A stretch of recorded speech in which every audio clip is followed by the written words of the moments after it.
আসসালামু আলাইকুম। আমরা এবার তৃতীয় অধ্যায়ের আরও একটি পর্ব কন্টিনিউ করব। আমাদের এবারের পর্বটি হচ্ছে পর্ব 5 বা টাইপ 5। এখানে আমরা মূলত ফোকাস করব পরমাণুর শক্তি স্তর, ইলেকট্রন বিন্যাস। অর্থাৎ আমাদের এই পর্বের কেন্দ্রবিন্দু থাকবে শক্তি স্তর এবং ইলেকট্রন বিন্যাস রিলেটেড যেই প্রশ্নগুলো বিভিন্ন বোর্ডে আসার মতো এবং গুরুত্বপূর্ণ, আমরা সেই প্রশ্নগুলোতে এবার ফোকাস করব। আচ্ছা, তো দেখো আমরা প্রশ্নগুলোতে যাচ্ছি। ফার্স্ট কোশ্চেন আমাদের জন্য যে স্ক্যান্ডিয়াম এর ইলেকট্রন এর সঠিক বিন্যাস কোনটি? তো দেখো, তোমরা এই ইলেকট্রন বিন্যাসের চারটা অপশনের দিকে একটু তাকাই। আমরা কি দেখতে পাচ্ছি? আমরা এখানে দেখতে পাচ্ছি যে 3d2 4s2, তারপরে এখানে তো 3d নাই, এখানে আছে 3d1 4s2, এখানে আছে 3d2 4s1। তাহলে আমরা জানি যে স্ক্যান্ডিয়াম ইলেকট্রন বিন্যাস কমপ্লিট করতে হলে সে আগে কিন্তু 4s ইলেকট্রন দিবে। আউফ বাউ নীতি অনুযায়ী সে আগে তার ইলেকট্রনগুলো 4s এ দিবে, দেন তারপরে সে 3d তে আসবে। এবং যেহেতু স্ক্যান্ডিয়ামের ইলেকট্রন বিন্যাসের পারমাণবিক সংখ্যা কত? 21, তাহলে তার 21টি ইলেকট্রন নিয়ে কাজ করতে হবে। তো দেখো, আমার অপশন হচ্ছে গ নাম্বার, সঠিক অ্যান্সারটা গ নাম্বার। এখন এটা আমরা সহজে করতে পারি কিভাবে? ইলেকট্রন সংখ্যা কাউন্ট করার মাধ্যমে। সো দেখো 2 4 10 12 18 20 21, এবং যেটা বললাম আগে 4s পূর্ণ হয়ে তারপর d তে আসবে। So that's why 4s2 3d1, 4s2 3d1। So এখানে সঠিক অ্যান্সারটি 80 নম্বর প্রশ্নের সঠিক অ্যান্সারটি হবে গ নাম্বার। আচ্ছা, নেক্সট প্রশ্ন দেখো, ক্রোমিয়ামের সর্বশেষ শক্তি স্তরের সঠিক ইলেকট্রন বিন্যাস কোনটি? ক্রোমিয়ামের সর্বশেষ শক্তি স্তরের সঠিক ইলেকট্রন বিন্যাস কোনটি? তো এটার এই যে প্রশ্নটি দেখতে পাচ্ছ, এটার ক নাম্বার অপশনটিও সঠিক, ঘ নাম্বার অপশনটিও সঠিক। হয়তোবা কোনো একটা ভ্যালু আমার এভাবে দিয়েছে যে দুইটা অপশনই সঠিক। যদি আমরা একটা ভ্যালু একটু আকপিচ করি তাহলে কিন্তু এখানে আর সঠিক অ্যান্সার যে কোনো একটা অ্যান্সার চেঞ্জ হয়ে যাবে। বাট আপাত দৃষ্টিতে কেউ যদি ক অ্যান্সার করো সেটাও সঠিক হয়ে যাবে, কেউ যদি ঘ অ্যান্সার করো সেটাও সঠিক হয়ে যাবে। আচ্ছা, এটা বুঝলাম কিভাবে? দেখো, ক্রোমিয়াম এর পারমাণবিক সংখ্যা হচ্ছে 24। তাহলে এখানে আমরা তো জানি যে প্রথম কক্ষপথে থাকে কয়টি ইলেকট্রন? 2টা। দ্বিতীয় কক্ষপথে থাকে কয়টা? 10টা। সরি 8টা। মোট হলো কয়টা? 10টা। এবার একটু কাউন্ট করে দেখি, 12 18 19 আর 5 24 হয়ে যাচ্ছে। সেম 12 18 19 আর 5 24। সো আমাদের যে ক্রোমিয়ামের পারমাণবিক সংখ্যা 24 এবং সেখানে যেহেতু 24টি ইলেকট্রন রয়েছে, আমরা ক এবং ঘ এর মধ্যে সেই 24টি ইলেকট্রনের অস্তিত্ব পেয়ে যাচ্ছি। আচ্ছা, নেক্সট প্রশ্ন কি বলতেছে দেখো। নেক্সট প্রশ্ন বলতেছে যে Fe2+ এর ইলেকট্রন বিন্যাসের সঠিক কোনটি, মানে ইলেকট্রন বিন্যাস সঠিক কোনটি? ফাইন। তো দেখো, Fe এর ইলেকট্রন বিন্যাসে কিন্তু এরকম হয় 3s2 3p6 3d6 4s2, তাই না? এরকম 3s2 3p6 3d6 4s2। তাহলে Fe যখন 2+ হবে, Fe যখন 2+ হবে তখন তার সর্বশেষ কক্ষপথে এই ইলেকট্রনটা থাকবে না। এই 4s2 এর ইলেকট্রনগুলো এখানে আর কি করবে না? থাকবে না। তাহলে আমরা দেখি তাহলে কার সাথে ম্যাচ হচ্ছে, কার সাথে এটাকে আমি মিলাতে পারি। দেখো, ঘ নাম্বার অপশনের সাথে মিলে যাচ্ছে যে 1s2 2s2 2p6 3s2 3p6 3d6। এখানে কিন্তু আমাদের 4s নাই, ঠিক আছে? এখানে আমার 4s নাই। আবার এখানে 4s না থাকলেও 3d6 নয়, 3d4। তাহলে এই জন্য আমরা খ নাম্বার অপশনটিও নিতে পারতেছি না। আমাদের সাথে পারফেক্টলি ম্যাচিং হচ্ছে ঘ নাম্বার অপশনের সাথে। সো 82 এর সঠিক অ্যান্সারটি কত হবে? ঘ নাম্বার। নেক্সট প্রশ্ন দেখো, 83 বলতেছে যে কোন ইলেকট্রন বিন্যাসটি Fe3 আয়ন এর জন্য প্রযোজ্য? Fe3+ আয়নের জন্য প্রযোজ্য। সো আমরা এখান থেকে Fe3+, খ নাম্বারটি আমাদের সঠিক অ্যান্সার। আচ্ছা, খ নাম্বারটি কেন সঠিক অ্যান্সার কিভাবে বুঝলাম? ফার্স্ট অফ অল 1 আর 2 নিয়ে তো আমাদের কোনো ঝামেলা নেই, তাই না? আমরা 3 থেকে স্টার্ট করি। তাহলে 3s2 3p6 3d6 4s2, এটা হচ্ছে নর্মাল Fe এর ইলেকট্রন বিন্যাস। এবারে বলছি কি Fe3+, তার মানে Fe এর কয়টি ইলেকট্রন ঘাটতি হবে? 3টা, তাই না? 3টি ইলেকট্রন ঘাটতি হবে। সো 3টি ইলেকট্রন দেখো, 3টি ইলেকট্রন কিন্তু আমরা এখান থেকেই কমাবো। তাহলে এখানে একটাও থাকবে না, আর এখানে 6টা ছিল, হয়ে যাবে 5টা। তার মানে টোটাল S থেকে গেল 2টা, D থেকে গেল একটা, মোট কয়টি ইলেকট্রন গেল? 3টি ইলেকট্রন এখান থেকে চলে গেল। সো এই জন্য আমাদের সঠিক অ্যান্সারটি কত হবে? এখানে সঠিক অ্যান্সারটি হবে খ নাম্বার। আচ্ছা, দেখো এর পরবর্তী প্রশ্ন কি বলেছে আমাদেরকে, নিচের ইলেকট্রন বিন্যাস কোন মৌলের? তো আমরা এখানে দেখতে পাচ্ছি যে সর্বশেষে যদি তাকাই 4s1 এবং 3d5, অর্থাৎ D অর্ধপূর্ণ আর সর্বশেষ কক্ষপথে আছে একটি ইলেকট্রন। এরকম ইলেকট্রন বিন্যাস শুধুমাত্র ক্রোমিয়ামই দিতে পারে, কারণ ক্রোমিয়াম ব্যতিক্রমধর্মী ইলেকট্রন বিন্যাস দেখায়। ক্রোমিয়ামের ক্ষেত্রে D5 হয়, S1 হয়, আবার কপারের ক্ষেত্রে D10 হয়, S1 হয়। সো এই যে কাহিনীগুলো বা এই যে সিম্পল সিম্পল চেঞ্জেসগুলো আছে সেগুলো কিন্তু আমাদের মনে রাখতে হবে। যদি আমরা সেগুলো মনে রাখতে পারি তাহলে অবশ্যই আমাদের এমসিকিউতে মানে খুব দ্রুত আমরা অ্যান্সারটা পিক করতে পারবো। আর তা না হলে আবার ইলেকট্রন বিন্যাস করতে হবে, ইলেকট্রন বিন্যাস তো সবার করা সম্ভব না। তো সম্ভব বলো তো? এই যে 4টা মৌলের ইলেকট্রন বিন্যাস করে দেন অ্যান্সারটা চুজ করে কি অনেক সময় সাপেক্ষ ব্যাপার না? সো আমরা এমসিকিউতে শর্টকাট ট্রিক্স অ্যাপ্লাই করব, যে শর্টকাট ট্রিক্সগুলোতে আমাদের সময়টা বাঁচবে এবং এমসিকিউটি কি হবে? নির্ভুল হবে। ওকে, তো দেখো নেক্সট প্রশ্ন, পরবর্তী প্রশ্ন কি বলতেছে যে 1:2 2:2 2p6 3:2 3p6, তাহলে মোট এইখানে ইলেকট্রন সংখ্যা কতটি? মোট এখানে ইলেকট্রন সংখ্যা 18টি। 2 4 10 12 18। এখন এরকম ইলেকট্রন বিন্যাস আমরা কোথায় কোথায় দেখি? First of all sulphur 2 minus yes, সালফারে কত হয়? 16। আর যেহেতু 2 মাইনাস তাহলে আরো দুটি ইলেকট্রন দাও, তাহলে কতটি হবে? 18টি হবে, মিলে যাচ্ছে। নেক্সট বলতেছে স্ক্যান্ডিয়াম 3+, স্ক্যান্ডিয়ামের ইলেকট্রন বিন্যাস হচ্ছে 21, ইলেকট্রন সংখ্যা 21 থেকে 3 বাদ দাও, কত হচ্ছে? 18 পাচ্ছি। সো আমরা এইখান থেকে দুইটা ভ্যালু পেয়ে গেলাম, একটা হচ্ছে 18 আর নিচেরটা 18। সো 1 এবং 3 সঠিক। Fe2+ হবে না কেন? দেখো তো 26 থেকে 2 বাদ দিলে কি কখনো 18 হয় না? 24 হয়। তাহলে এটা আমরা এজন্য নিতে পারতেছি না, 2 নাম্বারটি মিথ্যা। 1 এবং 3 নাম্বার এই দুইটা অপশন হচ্ছে সঠিক, 1 এবং 3 নাম্বার, এখানে খ নাম্বারটা হচ্ছে সঠিক অ্যান্সার। আচ্ছা, যাচ্ছি পরবর্তী যে অ্যান্সার, সেখানে দেখো কি বলতেছে যে এম শক্তি স্তরে সর্বোচ্চ কতটি ইলেকট্রন থাকতে পারে? এম শক্তি স্তরে সর্বোচ্চ কতটি ইলেকট্রন থাকতে পারে? আচ্ছা, এখানে দেখো এম শক্তি স্তরে আমরা জানি কে শেল, দেখো এরকম আমাদেরকে মনে রাখতে হবে, কে এল এম, এরকম। কে মানে কি? এন এর ভ্যালু 1, এল মানে কত? এন এর ভ্যালু 2, এম মানে কত? এন এর ভ্যালু 3। তাহলে আমাদের এই এম যে শেল বলছে, এই এম দ্বারা স্মল হাতের এন এর ভ্যালু আমরা কত পাবো? 3 পাবো। এবারে আমরা যাব একটা সূত্র, যার নাম কত? যার নাম হবে 2n²। তাহলে 2 × 3² 3 3 9, আর 9 দুগুণে কত হবে? 18 হবে। অর্থাৎ তৃতীয় কক্ষপথে সর্বোচ্চ কতটি ইলেকট্রন থাকতে পারে? তৃতীয় কক্ষপথে সর্বোচ্চ 18টি ইলেকট্রন থাকতে পারে। তৃতীয় কক্ষপথে সর্বোচ্চ 18টি ইলেকট্রন থাকতে পারে। আচ্ছা, আমরা যাচ্ছি এর পরবর্তী প্রশ্নে। এল যদি 3 হয়, দেখো কি বলতেছে, এল যদি 3 হয় তাহলে প্রাপ্ত উপস্তরে ইলেকট্রন ধারণ ক্ষমতা কতটি? অর্থাৎ এল যদি 3 হয় তাহলে আমি সেখানে সর্বোচ্চ কয়টি ইলেকট্রন রাখতে পারবো? সো আমাদেরকে আচ্ছা, আমরা এবার যাচ্ছি নেক্সট, দেখো গুরুত্বপূর্ণ একটা অংশে। আমাদেরকে মনে রাখতে হবে এল এর 3টা মান আছে, 0 1 2 3। সেই মানগুলো নিয়ে আমাদেরকে কাজ করতে হবে। তাহলে এল 0 আছে, এল 1 আছে, এল 2 আছে, এল 3 আছে। তো 0 মানে কত? এস, 1 মানে কত? পি, 2 মানে কত? ডি, 3 মানে কত? এফ। এভাবে আমরা নিতে পারি।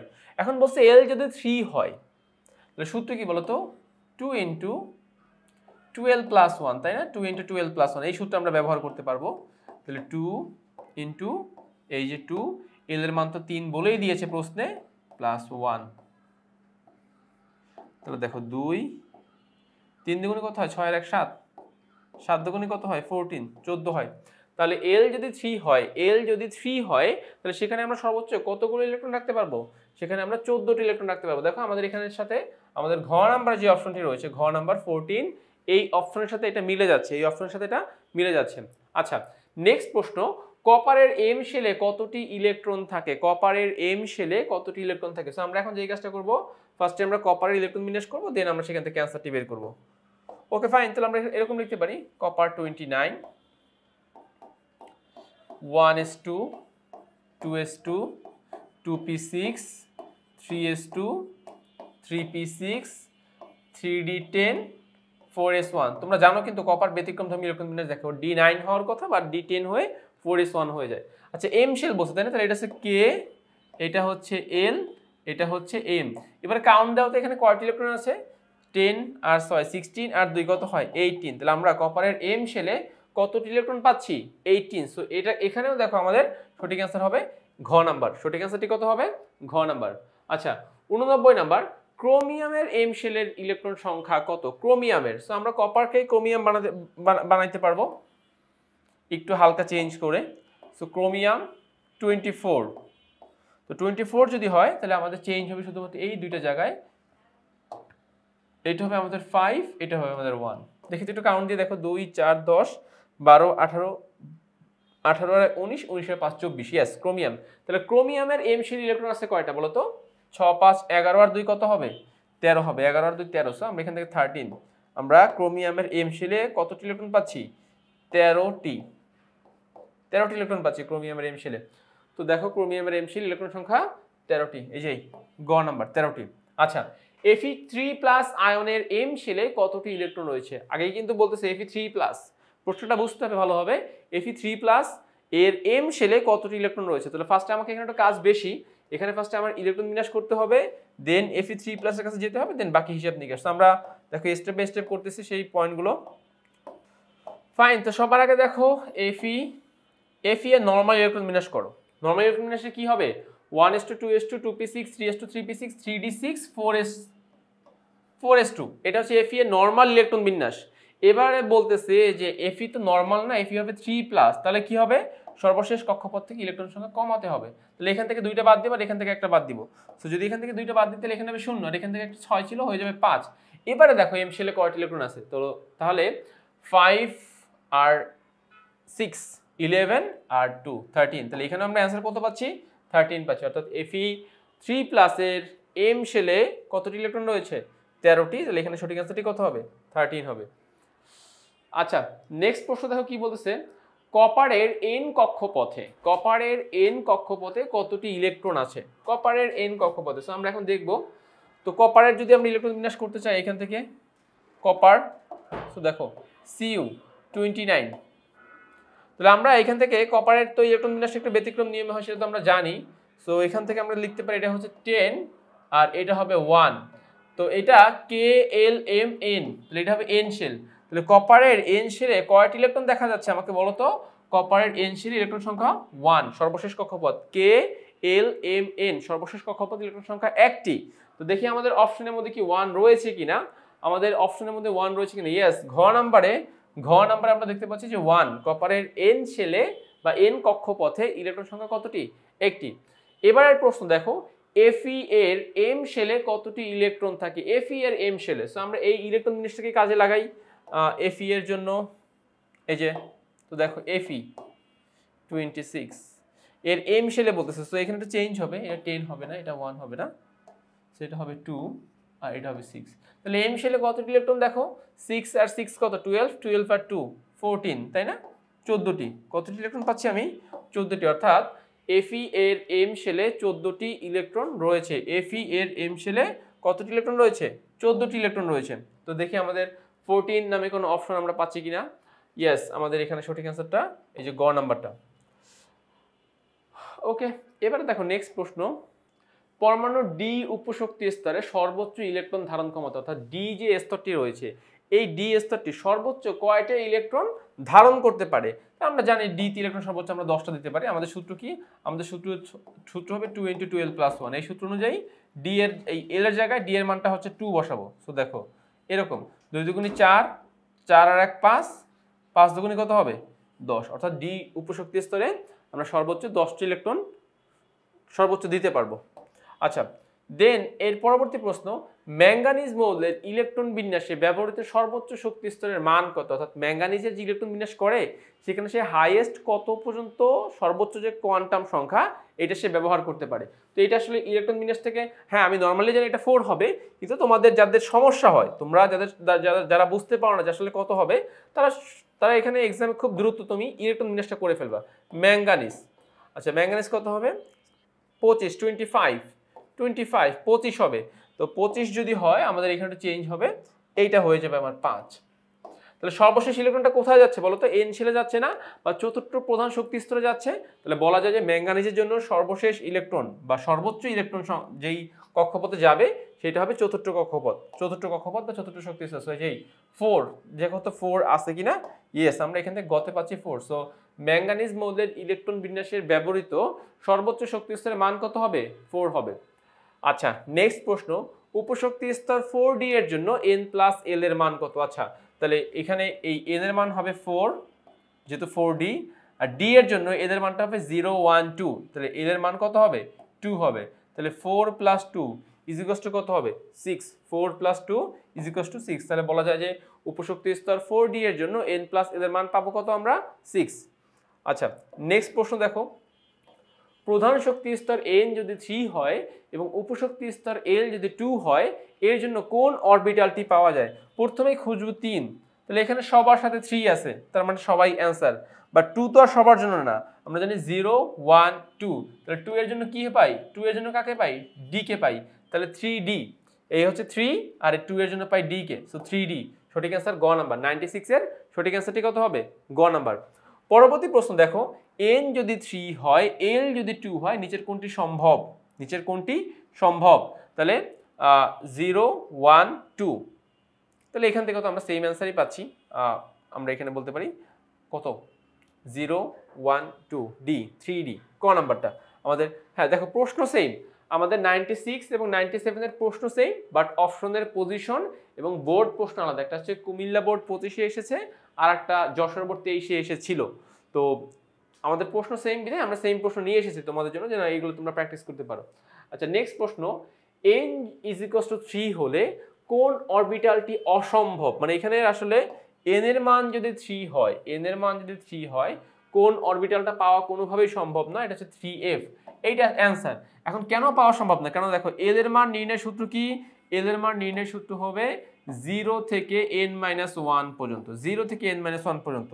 তাহলে n যদি 3 হয়, তাহলে l এর মান কখনোই 3 হবে না, 3f আমরা কখনোই পাবো না এখান থেকে। সো এটাই বলতেছে যে আমাদের n এর মানের উপর আসলে l এর মান নির্ভর করে, এবং l এর মানের সাথে আমাদের SPDF এর সম্পর্ক। সো n যেহেতু 3, l কখনোই 3 সম্ভব নয়, বিধায় 3f অরবিটালটিও এখানে কি হবে না?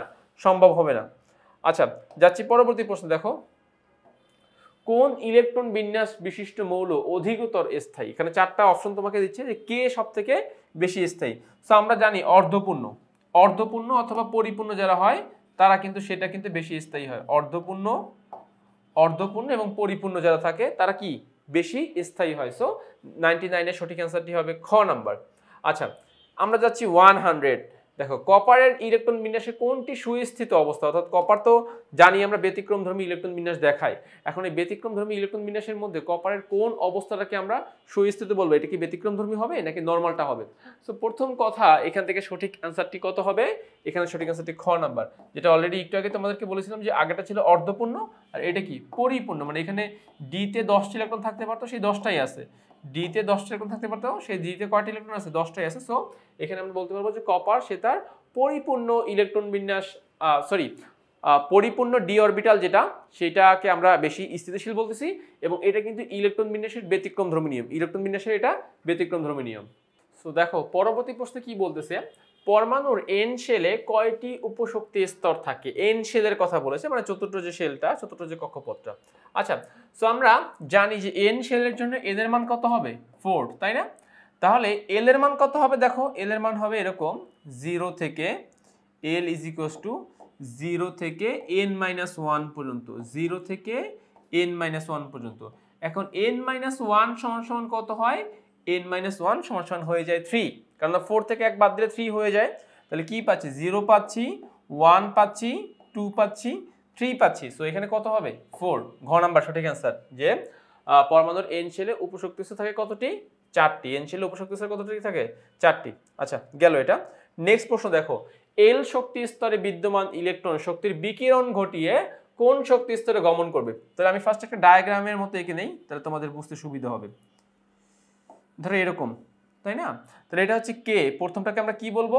কে, মাঝটাকে কি বলবো? এল, তারপরটাকে কি বলবো? তারপরটাকে বলবো এম। এখন শক্তির বিকিরণ মানে কি বলতো? শক্তি ছেড়ে দেওয়া। বিকিরণ মানে হচ্ছে শক্তিটা ছেড়ে দেওয়া। তাহলে বলতেছে যে কোনো একটা ইলেকট্রন এল শক্তি স্তর আছে, মানে দ্বিতীয় শক্তি স্তর আছে, সে যদি শক্তি ছেড়ে দেয় তাহলে সে অবশ্যই প্রথম শক্তি স্তরে যাবে। তার মানে সে কোন শেলে যাচ্ছে? সে যাচ্ছে কে শেলে। এল শেল মানে কি দ্বিতীয় শক্তি স্তর, সেখান থেকে কোনো একটা পরমাণু ইলেকট্রন ছেড়ে, মানে শক্তি ছেড়ে দিচ্ছে, তাহলে তার ইলেকট্রনটা তো অবশ্যই দ্বিতীয় থেকে প্রথম ঘরে ছাড়া, মানে প্রথম ঘরে যাওয়া ছাড়া তার কোনো ওয়ে নাই। তার মানে এল থেকে যদি শক্তি ছেড়ে দেয় তাহলে সে অবশ্যই কে শেল বা প্রথম যে ঘর, প্রথম যে শক্তি স্তর, সেই প্রথম শক্তি স্তর সে যেতে পারবে। আচ্ছা, নেক্সট প্রশ্ন দেখো, n-1 d10 ns1 ইলেকট্রন বিন্যাসের নিয়ম মেনে চলে কোন মৌলটি? অর্থাৎ এখানে n-1 দ্বারা বোঝানো হচ্ছে যে তোমার তো ns1 বলতে আমরা যদি 4 ধরি, যদি এরকম বলি যে 4s1, তাহলে n-1 অবশ্যই হবে 3d10। n-1 কত হবে? 3d10। 4s1 3d10। তাহলে এই শর্ত বা এইরকম ইলেকট্রন বিন্যাস মেনে চলে আসলে কেস। আমরা জানি এটা কপার, তাই না? কপার ব্যতিক্রমধর্মী ইলেকট্রন বিন্যাস দেখায়, তার D9 হয়, বাট D9 কে আমরা D10 করে দিই, আর 4s1 থেকে সেটাকে আমরা 4s2 থেকে সেটা হয়ে যায় 4s1। তাহলে 103 এর সঠিক অ্যান্সারটি হবে কপার, 103 এর সঠিক অ্যান্সারটি হবে কপার। নেক্সট প্রশ্ন, n-1 D3 এবং ns2 ইলেকট্রন বিন্যাসে n এর ভ্যালু যদি 4 হয় তাহলে মৌলটি নিচের কোনটি? এবার দেখো n এর ভ্যালু তারা বলে দিচ্ছে, তাহলে n এর ভ্যালু যদি বলে দেয় এভাবে হিসাব করো 4s2, তাহলে n-1 D3 তার মানে কত? 3d কত হবে? 3, তাহলে 3p কত হবে? 6, তাহলে 3s কত হবে? 2। আচ্ছা, এবারে হিসাব করে ফেলি। তাহলে তো অবশ্যই তার প্রথম কক্ষপথে 2টা রয়েছে এবং দ্বিতীয় কক্ষপথে 8টা রয়েছে। 8 আর 2 10, 12, 18, 20, 23, 23 নাম্বার মৌল কি হবে? Scandium, titanium, vanadium. ক নাম্বার, তাই না? ক নাম্বার, এখান থেকে সঠিক অ্যান্সারটি পাচ্ছি ক নাম্বার। তাহলে মনে রাখবা যে আমাদের প্রথম কক্ষপথ এবং দ্বিতীয় কক্ষপথ পূর্ণ হলেই কিন্তু ইলেকট্রন তৃতীয় কক্ষপথে যায়। সো আমাদের এখানে আছে 10 আর এখানে আছে বাকি যেই সংখ্যা 23 হতে মানে 13। তো আমাদের এখানে সঠিক অ্যান্সারটি হচ্ছে ভ্যানেডিয়াম, ক নাম্বার মৌল, মানে ক নাম্বার অ্যান্সার। আচ্ছা, নেক্সট প্রশ্ন কি বলতেছে? নিচের কোন মৌলটির ইলেকট্রন বিন্যাস 2n² সূত্রকে সমর্থন করে না? এটা সঠিক অ্যান্সারটি হবে ঘ নাম্বার। বাই দ্য ওয়ে এটা আসলে রেড কালার হবে, এটা আমরা পরবর্তীতে ঠিক করে দিব তোমাদেরকে। এটা সঠিক অ্যান্সারটি হবে ঘ নাম্বার, পটাশিয়াম। কেন বলো তো? কারণ পটাশিয়ামের ইলেকট্রন বিন্যাস দেখো 1s2, আচ্ছা এটা এভাবে ডাইরেক্ট লিখে ফেলি আমি, 3s2, 3p6, তারপরে 3d হয় না, 4s এ চলে যায় ইলেকট্রন, 4s এ চলে যাচ্ছে। এই যে 2ns কে সূত্র যে সে ফলো করছে না, কারণ তার তো n প্লাস l এর মানের যে যোগফল, সেই যোগফলে 4s টা আগানো, যোগফলের ক্ষেত্রে 4s টা মানে শক্তির বিচারে কম এবং সেই জন্য আগে ইলেকট্রন পাচ্ছে। তো এখানে হবে পটাশিয়াম। আচ্ছা, এবারে নেক্সট প্রশ্ন বা এই টপিকের সর্বশেষ প্রশ্ন কি বলতেছে? কোন প্রধান শক্তি স্তরে sp-df অরবিটাল রয়েছে? তার মানে কে মানে কি? কে মানে হবে n1, প্রথম কক্ষপথে শুধু s আছে। l মানে কি? l মানে হবে n2, তার মানে দ্বিতীয় কক্ষপথে s আছে আর p আছে। m মানে কি? m মানে হবে n3, তৃতীয় কক্ষপথে কি আছে? s আছে, p আছে, d আছে। চতুর্থ কক্ষপথে n কত হবে? n হবে 4, চতুর্থ কক্ষপথে n হবে 4। সো এখান থেকে আমরা 4 এই যে এইটা পাবো,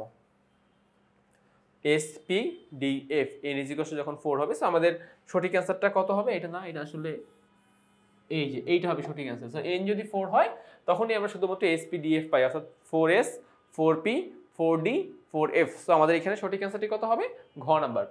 আচ্ছা, তো আমি আশা করতেছি তোমরা এইটুকু যে প্রশ্ন, এই টপিকের যে প্রশ্নগুলো ছিল সেই টপিকের প্রশ্নগুলো তোমরা খুব সুন্দরভাবে বুঝতে পেরেছো।